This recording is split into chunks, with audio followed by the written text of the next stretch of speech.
हाँ जी साਰਿਆਂ ਨੂੰ ਸਤਿ ਸ੍ਰੀ ਅਕਾਲ। हाँ जी ਅੰਮ੍ਰਿਤਸਰ सिटी पुलिस ਵੱਲੋਂ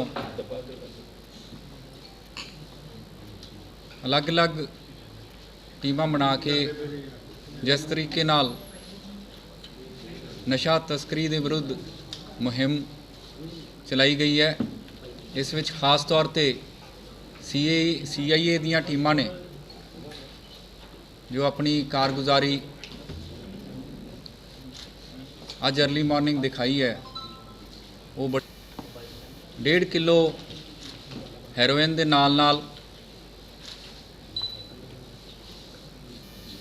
2 वैपन्स, छोटे वैपन पिस्टल 32 बोर दे ते ड्रग मनी पौने 8 लाख ड्रग मनी जिहड़ी है वो रिकवर हुई है। इस विच 5 जिहड़े दोषी जिहड़े समगलर्स है वो भी फड़े गए।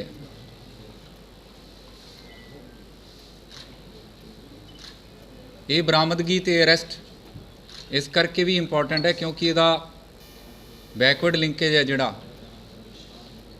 वो इंपॉर्टेंट समगलर्स के नाल जाके जुड़ता है, जिस विच कि रजिंदर गंजा जंडियाला तो काफ़ी इनफेमस समगलर इस तो पहला रह चुका है, उसकी भी इनवॉल्वमेंट सामने आती है। इस तो इलावा नरिंदर निंदी करके समगलर है, उसकी भी इनवॉल्वमेंट सामने आती है। नरिंदर निंदी धूलका पिंड के रहने वाला, थाना खलचियां तो ये उत्ते पहला 2 मुकदमे NDPS दे भी दर्ज है, एक होर गुड कंडक्ट प्रिजनर्स एक्ट का भी मुकदमा दर्ज है। जिहड़े 5 दोषी इस विच फड़े गए हैं, जिन्हां तो ये हैरोइन, ड्रग मनी ते वैपन्स एम्यूनीशन रिकवर होया है, उन्हां च हरभेज सिंह उर्फ जावेद जो कि 22 सालों का, इसका बैकवर्ड लिंकेज होर पिछे कितों तक जाता है। फिलहाल जो इसका लिंकेज सामने आया है वो मैं हुणे बयान किया। सर जो फ्लैट च रह रहे सी, किन्ना दा फ्लैट सी ते इन्हां ने वो किस तरह से रेंट ते वो लिया? सारी चीज़ है जिहड़ी वो तफ्तीश च लैके आंदी जाऊगी।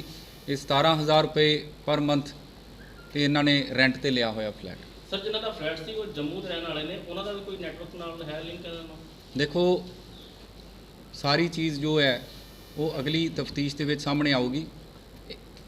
एक दिन दे विच जिन्ना सामने आया है वो मैं हुणे डिस्कलोज कर रहा, जिस विच कि ड्रग पैडलिंग का, समगलिंग का काम हुंदा है तो वो साडे ध्यान दे विच जरूर लेके आया जाए। ये अद्धी रात नूं सानू ये इनपुट आई सी, उहदे ते वर्कआउट कीता सी, जिस दे थ्रू ये सारी रिकवरी ते अरेस्ट हुई हैं। सर शेल्टर कित्थे सी जी इन्हां दा, कित्थे बैठे सी? देखो ये वल्ले एरिए दे विच एक फ्लैट लैके रहिंदे सी। जदों इनपुट आई है तो उदों असीं उत्थे रेड कीती है। सानू ये नहीं सी पता कि इनपुट किस तरह की हैगी है, किवें है, पर असीं चांस नहीं लिया। असीं एक वधिया कारगुजारी लई एक चंगी टीम बना के रेड कंडक्ट की, जिस विच कि इन्हां ने अपने फोन वगैरह तोड़न की भी कोशिश की। फोन इन्हां वालों तोड़े भी गए। कुछ जिहड़ी रिकवरी होर होनी सी, इन्हां ने वो नारकोटिक्स, वो हैरोइन इन्हां ने डिस्पोज भी की, रोड़ी सिट दी उपरों फ्लैट तो। इस तरह दी चीज़ां भी इन्हां ने करन दी कोशिश की, पर साडी टीम ने बहुत चंगा काम किया, 5 जाणिਆਂ ਨੂੰ ਇਹਦੇ ਵਿੱਚ अरेस्ट किया। सर कोई जेल च भी नैटवर्क जुड़िया जी इन्हां दे? बिल्कुल, मैं जिवें सब तो पहला वो जेल के नैटवर्क वाली जिहड़ी गल हैगी है वो क्योंकि साडे ध्यान दे विच आई, ये इंटैरोगेशन दे विच ये पता लग्या कि नरिंदर निंदी ते रजिंदर गंजा इन्हां दे संपर्क दे विच ये हैगे है। वो किस मोड के थ्रू है वो इंटैरोगेशन ते इन्वैस्टिगेशन के थ्रू भी पता लगूगा, तो उन्हां दी की इनवॉल्वमेंट इस कंसाइनमेंट दे विच या होर ਜਿਹੜੀਆਂ ਕਨਸਾਈਨਮੈਂਟਸ ਸਮਗਲਿੰਗ ਵਾਸਤੇ ਤੇ ਡਰੱਗ ਪੈਡਲਿੰਗ ਵਾਸਤੇ ਹੁੰਦੀਆਂ ਉਹਨਾਂ ਦਾ ਕੀ ਰੋਲ ਹੈ ਉਹ ਵੀ ਵੈਰੀਫਾਈ ਕੀਤਾ ਜਾਊਗਾ। ਇਹਦੇ ਵਿੱਚ ਇਹ ਵੀ ਪਤਾ ਲੱਗਦਾ ਹੈ ਕਿ ਜਿਹੜੇ ਫਾਰਵਰਡ ਲਿੰਕੇਜ ਹੈ, ਇਹ ਤਾਂ ਆਪਾਂ ਬੈਕਵਰਡ ਲਿੰਕੇਜ ਦੀ ਗੱਲ ਕਰ ਲਈ, ਜਿਹਦੇ ਵਿੱਚ ਨਰਿੰਦਰ ਨਿੰਦੀ ਦੀ ਗੱਲ ਕੀਤੀ, ਰਜਿੰਦਰ ਗੰਜੇ ਦੀ ਗੱਲ ਕੀਤੀ। ਇਹਦੇ ਵਿੱਚ ਫਾਰਵਰਡ ਲਿੰਕੇਜ ਵੀ ਸਾਹਮਣੇ ਆਉਂਦਾ ਹੈ। ਇਸ ਤੋਂ ਪਹਿਲਾਂ ਜਿਹੜੀਆਂ ਇਹਨਾਂ ਨੇ ਕਨਸਾਈਨਮੈਂਟਸ ਡਿਸਪੋਜ਼ ਆਫ ਕੀਤੀਆਂ, ਉਸ ਵਿੱਚ ਨਰਿੰਦਰ ਨਿੰਦੀ ਫਾਰਵਰਡ ਲਿੰਕੇਜ ਦੇ ਵਿੱਚ ਵੀ ਹੈ। ਇਸ ਤੋਂ ਇਲਾਵਾ ਇੱਕ ਮੁਰਿੰਡਾ ਕਰਕੇ ਸਮਗਲਰ ਹੈ, ਉਹਦੀ ਵੀ ਇਨਵੋਲਵਮੈਂਟ ਇਹਦੇ ਵਿੱਚ ਸਾਹਮਣੇ ਆਉਂਦੀ ਹੈ। ਪੁਰਾਣੇ ਜਿਹੜੀ ਇਹਨਾਂ ਦੀਆਂ ਖੇਪਾਂ ਦੀ ਡਿਸਪੋਜ਼ਲ ਹੋਈ ਹੈ, ਉਹ ਵੀ ਇਸ ਵੇਲੇ ਫਰੀਦਕੋਟ ਜੇਲ੍ਹ ਦੇ ਵਿੱਚ ਹੈ। ਨਰਿੰਦਰ ਨਿੰਦੀ ਵੀ ਇਸ ਵੇਲੇ ਫਰੀਦਕੋਟ ਜੇਲ੍ਹ ਵਿੱਚ ਹੈ ਅਤੇ ਰਜਿੰਦਰ ਗੰਜਾ ਜੋ ਕਿ ਜੰਡਿਆਲਾ ਤੋਂ ਹੈ, ਜਿਹੜੀ ਇਹਨਾਂ ਦੀਆਂ ਖੇਪਾਂ ਦੀ ਡਿਸਪੋਜ਼ਲ ਹੋਈ ਹੈ, ਉਹ ਵੀ ਇਸ ਵੇਲੇ ਫਰੀਦਕੋਟ ਜੇਲ੍ਹ ਦੇ ਵਿੱਚ ਹੈ। ਨਰਿੰਦਰ ਨਿੰਦੀ ਵੀ ਇਸ ਵੇਲੇ ਫਰੀਦਕੋਟ ਜੇਲ੍ਹ ਵਿੱਚ ਹੈ ਅਤੇ ਰਜਿੰਦਰ ਗੰਜਾ ਜੋ ਕਿ ਜੰਡਿਆਲਾ ਤੋਂ ਹੈ, ਉਹ ਅੰਮ੍ਰਿਤਸਰ ਜੇਲ੍ਹ ਦੇ ਵਿੱਚ ਹੈ। ਇੱਕ ਲੋਕੇਸ਼ਨ ਦੱਸੀ ਹੈ ਸਾਨੂੰ, ਤਾਂ ਉਹ ਲੋਕੇਸ਼ਨ ਜਿਹੜੀ ਹੈ ਇਨਵੈਸਟੀਗੇਸ਼ਨ ਦੇ ਦੌਰਾਨ ਹੋਰ ਉਹਦੀ ਕਲੈਰਿਟੀ ਆਊਗੀ। ਨਹੀਂ ਸਰ, ਪਰਸਨ ਕੋਲ ਲੈਂਦੇ ਸੀਗੇ ਜਾਂ ਉੱਥੇ ਕੀ ਇਹਨਾਂ ਨੂੰ ਮਿਲਦੀ ਸੀ ਅਵੇਲੇਬਲ? ਨਹੀਂ, ਜੋ ਇਹਨਾਂ ਵੱਲੋਂ ਦੱਸਿਆ ਜਾਂਦਾ ਕਿ ਇਹਨਾਂ ਨੂੰ ਕੰਟੈਕਟ ਕੀਤਾ ਜਾਂਦਾ ਸੀ, ਉਹ ਹਜੇ ਪਰਸਨ ਆਇਡੈਂਟੀਫਾਈ ਨਹੀਂ ਹੋਏ। ਉਹ ਜਿਹੜੇ ਪੈਡਲਰਸ ਹੈ ਜਾਂ ਸਮਗਲਰਸ ਹੈ ਉਹ ਆਇਡੈਂਟੀਫਾਈ ਨਹੀਂ ਹੋਏ ਹਜੇ, ਪਰ ਇਹਨਾਂ ਨੇ ਦੱਸਿਆ ਕਿ ਫਲਾਣੀ ਥਾਂ ਤੋਂ ਅਸੀਂ ਲੈ ਕੇ ਆਉਂਦੇ ਸੀ। ਉਹ ਵੀ ਸਾਨੂੰ ਪੂਰਾ ਕੌਨਫੀਡੈਂਸ ਹੈ ਕਿ ਉਹ ਵੀ ਅਸੀਂ ਆਇਡੈਂਟੀਫਾਈ ਕਰ ਲਾਂਗੇ ਕਿ ਉਹ ਕੌਣ ਸੀ। ਪਰ ਉਹਨਾਂ ਦੇ ਪਿੱਛੇ ਜਿਹੜਾ ਬੈਕਵਰਡ ਲਿੰਕੇਜ ਹੈ, ਉਹ ਆਲਰੇਡੀ ਮੈਂ ਤੁਹਾਨੂੰ ਜਿਹੜੇ ਮੇਨ ਸਮਗਲਰਸ ਹੈ ਉਹਨਾਂ ਦੇ ਨਾਮ ਵੀ ਮੈਂ ਗਿਣਾਏ ਹੈ। ਸਰ ਨਿੰਦੀ ਉਹਨਾਂ ਨੂੰ ਪ੍ਰੋਟੈਕਸ਼ਨ ਵਾਰਡ ਤੇ ਲਿਆਂਦਾ ਜਾਏਗਾ? ਬਿਲਕੁਲ ਲੈ ਕੇ ਆਂਦਾ ਜਾਊਗਾ। ਅਸੀਂ ਉਹਨਾਂ ਨੂੰ ਨਾਮਜ਼ਦ ਵੀ ਕੀਤਾ ਇਹਦੇ ਵਿੱਚ। ਸਰ ਜਿਹੜੇ 3 ਜਣੇ ਹੈਗੇ ਆ ਬੇਸਿਕਲੀ ਬਾਏ ਬਾਰਡਰ ਆਉਂਦੀ ਹੈ ਕਿ ਬਾਏ ਗੁਜਰਾਤ ਆ ਰਹੀ ਹੈ? ਦੇਖੋ, ਇਹ ਤਾਂ ਹੁਣ ਅਗਲੀ ਇਨਵੈਸਟੀਗੇਸ਼ਨ ਦੇ ਵਿੱਚ ਪਤਾ ਲੱਗੂਗਾ। ਫਿਲਹਾਲ ਜਿੰਨਾ ਕੁ ਬੈਕਵਰਡ ਲਿੰਕੇਜ ਸਾਨੂੰ ਪਤਾ ਲੱਗਿਆ, ਉਹ ਮੈਂ ਪੂਰਾ ਡਿਸਕਲੋਜ਼ ਕਰ ਰਿਹਾ। ਸਰ ਇਹ ਸਪਲਾਈ ਕਿੱਥੇ ਕਰਦੇ ਸੀ ਇਹ? ਮੈਂ ਉਹੀ ਬਿਆਨ ਕਰ ਰਿਹਾ ਕਿ ਇਹਦੇ ਵਿੱਚ 2 ਜਿਹੜੇ ਫਾਰਵਰਡ ਲਿੰਕੇਜ ਸਾਡੇ ਧਿਆਨ ਦੇ ਵਿੱਚ ਆਏ ਹੈ। ਇਸ ਤੋਂ ਇਲਾਵਾ ਜਿਹੜੇ ਫਾਰਵਰਡ ਲਿੰਕੇਜ ਧਿਆਨ 'ਚ ਆਏ ਹੈ, ਉਹ ਹਜੇ ਡਿਸਕਲੋਜ਼ ਨਹੀਂ ਕਰਾਂਗੇ ਅਸੀਂ। ਕੁਝ ਅਸੀਂ ਪੈਡਲਰਸ ਆਇਡੈਂਟੀਫਾਈ ਕੀਤੇ ਹੈ, ਅਤੇ ਜਦੋਂ ਵੀ ਉਹ ਇਸਟੈਬਲਿਸ਼ ਹੋ ਜਾਂਦਾ ਲਿੰਕ, ਤਾਂ ਉਹ ਵੀ ਅਸੀਂ ਡਿਸਕਲੋਜ਼ ਕਰਾਂਗੇ। ਸਰ ਇਹ ਕਦੋਂ ਤੋਂ ਇਹ ਨੈਟਵਰਕ ਚਲਾ ਰਹੇ ਜੀ? ਇਹ ਪਿਛਲੇ 7-8 ਮਹੀਨੇ ਤੋਂ ਇਹ ਧਿਆਨ ਦੇ ਵਿੱਚ ਆਇਆ ਕਿ ਇਹਨਾਂ ਨੇ ਜਿਹੜਾ ਫਲੈਟ ਲਿਆ ਵੱਲਾ ਏਰੀਆ ਦੇ ਵਿੱਚ, ਉਹ ਉੱਥੇ ਰਹਿ ਰਹੇ ਹੈ। ਇਸ ਤੋਂ ਪਹਿਲਾਂ 2016-17 ਤੋਂ ਕੁਝ ਨਾ ਕੁਝ ਐਕਟੀਵਿਟੀ ਕਰਦੇ। ਇਹਨਾਂ ਦੀ ਉਮਰ ਬਹੁਤ ਘੱਟ ਹੈਗੀ ਹੈ, 22 ਸਾਲ ਦਾ ਅਜਨਾਲਾ ਦਾ ਰਹਿਣ ਵਾਲਾ, ਵੀ ਉਮਰ ਕਰੀਬ 26 ਸਾਲ, ਇਹ ਵੀ ਲੋਹਾਰਕਾ ਕਲਾਂ ਦੇ ਰਹਿਣ ਵਾਲਾ। ਜੁਗਲ ਕਿਸ਼ੋਰ ਜੋ ਕਿ ਤਕਰੀਬਨ 30 ਸਾਲ ਦਾ, ਮਜੀਠਾ ਏਰੀਆ ਦੇ ਰਹਿਣ ਵਾਲਾ, ਤੇ ਵਿਸ਼ਾਲ ਕਰੀਬ 19 ਸਾਲ ਇਹਦੀ ਉਮਰ ਹੈ, ਇਹ ਵੀ ਲੋਹਾਰਕਾ ਕਲਾਂ ਦਾ ਰਹਿਣ ਵਾਲਾ ਹੈ। ਇਸ ਵਿੱਚ ਜੋ ਕੁੱਲ ਰਿਕਵਰੀ ਹੋਈ ਹੈ, 1 ਕਿਲੋ 500 ਗ੍ਰਾਮ ਹੈਰੋਇਨ, 7,88,000 ਰੁਪਏ ਡਰੱਗ ਮਨੀ ਭਾਰਤੀ ਕਰੰਸੀ, 2 ਪਿਸਤੌਲ 32 ਬੋਰ ਦੇ 13 ਚਿੱਟੇ ਰੰਗ ਦੀ, ਜਿਸ ਦਾ ਨੰਬਰ PB02CQ2272 ਹੈ, 2 ਇਲੈਕਟ੍ਰੋਨਿਕ ਕੰਡੇ ਜਿਹੜੇ ਛੋਟੇ ਹੈਰੋਇਨ ਨੂੰ ਤੋਲਣ ਵਾਸਤੇ ਰੱਖੇ ਗਏ। ਇਸ ਤੋਂ ਇਲਾਵਾ ਇਹਨਾਂ ਤੇ ਜਿਹੜੇ ਪਿਛਲੇ ਮੁਕੱਦਮੇ ਹੈ, 4 ਜਾਣਿਆਂ ਤੇ ਜੋ ਇਹਨਾਂ ਦੀ ਕ੍ਰਿਮੀਨਲ ਹਿਸਟਰੀ, ਕ੍ਰਿਮੀਨਲ ਪਾਸਟ ਵੀ ਹੈ। ਹਰਭੇਜ ਸਿੰਘ ਏਲੀਅਸ ਜਵੇਦ ਦੇ ਉੱਪਰ 4 ਮੁਕੱਦਮੇ ਹੈ, ਜਿਨ੍ਹਾਂ 'ਚ 3 NDPS ਦੇ ਮੁਕੱਦਮੇ ਆਲਰੇਡੀ ਹੈ, 1 ਅਸਲਾ ਐਕਟ 307 ਦਾ ਮੁਕੱਦਮਾ ਵੀ ਹੈ।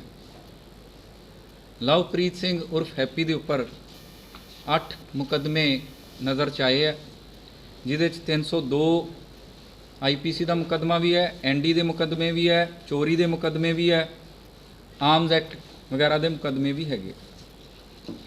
ਜੁਗਲ ਕਿਸ਼ੋਰ ਜੋ ਕਿ ਮਜੀਠਾ ਏਰੀਆ ਦੇ ਰਹਿਣ ਵਾਲਾ, ਇਹਦੇ ਉੱਪਰ ਵੀ ਪਹਿਲਾਂ ਐਨਡੀ ਤੇ ਆਰਮਜ਼ ਐਕਟ ਦੇ ਮੁਕੱਦਮੇ ਦਰਜ ਹੈ। ਵਿਸ਼ਾਲ ਦੇ ਉੱਪਰ ਵੀ ਐਨਡੀਪੀਐਸ ਦਾ ਮੁਕੱਦਮਾ ਸਾਹਮਣੇ ਆਇਆ ਹੈ। ਇਹ ਜੋ ਖੇਪ ਹੈ, ਇਹ ਜੋ ਕੰਸਾਈਨਮੈਂਟ ਹੈ, ਇਹਨਾਂ ਵੱਲੋਂ ਤਰਨਤਾਰਨ ਏਰੀਆ ਤੋਂ ਲਿਆਉਣ ਦੀ ਜੋ ਇਹਨਾਂ ਦੀ ਪ੍ਰੀਲਿਮਿਨਰੀ ਇੰਟਰੋਗੇਸ਼ਨ ਤੋਂ ਪਤਾ ਲੱਗਿਆ, ਤਰਨਤਾਰਨ ਡਿਸਟ੍ਰਿਕਟ ਦੇ ਵਿੱਚੋਂ ਕਿਸੇ ਏਰੀਆ 'ਚੋਂ ਪੱਟੀ ਦੇ ਨੇੜੇ ਕਿਸੇ ਏਰੀਆ 'ਚੋਂ ਇਹ ਲੈ ਕੇ ਆਏ ਹੈ। ਇਸ ਤੋਂ ਇਲਾਵਾ ਇਹ ਵੀ ਸਾਹਮਣੇ ਆ ਰਿਹਾ ਕਿ ਇਹਨਾਂ ਨੇ ਇਹਦਾ ਡਿਸਪੋਜ਼ਲ ਅੰਮ੍ਰਿਤਸਰ ਸ਼ਹਿਰ ਪੱਟੀ ਦੇ ਨੇੜੇ ਕਿਸੇ ਏਰੀਆ 'ਚੋਂ ਇਹ ਲੈ ਕੇ ਆਏ ਹੈ। ਇਸ ਤੋਂ ਇਲਾਵਾ ਇਹ ਵੀ ਸਾਹਮਣੇ ਆ ਰਿਹਾ ਕਿ ਇਹਨਾਂ ਨੇ ਇਹਦਾ ਡਿਸਪੋਜ਼ਲ ਅੰਮ੍ਰਿਤਸਰ ਸ਼ਹਿਰ ਦੇ ਵਿੱਚ ਕਈ ਪੈਡਲਰਸ ਕੋਲੇ ਕਰਨਾ ਸੀ। ਇਸ ਵਿੱਚ ਜਿਹੜੀ ਮਨੀ ਦੀ ਟ੍ਰਾਂਜੈਕਸ਼ਨ ਵੀ ਹੋਈ ਹੈ, 20 ਲੱਖ ਤੋਂ ਉੱਪਰ ਦੀ ਜਿਹੜੀ ਮਨੀ ਦੀ ਟ੍ਰਾਂਜੈਕਸ਼ਨ ਇਹਦੇ 'ਚ ਸਾਹਮਣੇ ਆਈ ਹੈ। ਉਹਦੇ ਐਵੀਡੈਂਸ ਵੀ ਹੈ।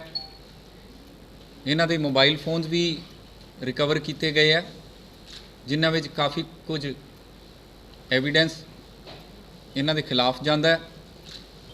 ਜਿੰਨਾ ਕੁਝ ਇਹਨਾਂ ਨੇ ਦੱਸਿਆ ਉਸ ਤੋਂ ਇਹ ਸਾਬਿਤ ਹੁੰਦਾ ਕਿ ਇਹ ਇੱਕ ਵੱਡਾ ਨੈਟਵਰਕ ਚਲਾ ਰਹੇ ਹੈ, ਜਿਹਦੇ ਥਰੂ ਅੰਮ੍ਰਿਤਸਰ ਸ਼ਹਿਰ ਤੋਂ ਲੈ ਕੇ ਅੰਮ੍ਰਿਤਸਰ ਰੂਰਲ ਏਰੀਆ ਤੇ ਹੋਰ ਮਾਝੇ ਦੇ ਡਿਸਟ੍ਰਿਕਟਸ ਦੇ ਵਿੱਚ ਇਹਨਾਂ ਦਾ ਨੈਟਵਰਕ ਫੈਲਿਆ, ਜਿਹਦੇ ਥਰੂ ਇਹ ਪੈਡਲਰਸ ਨੂੰ ਸਪਲਾਈ ਕਰਦੇ ਆ।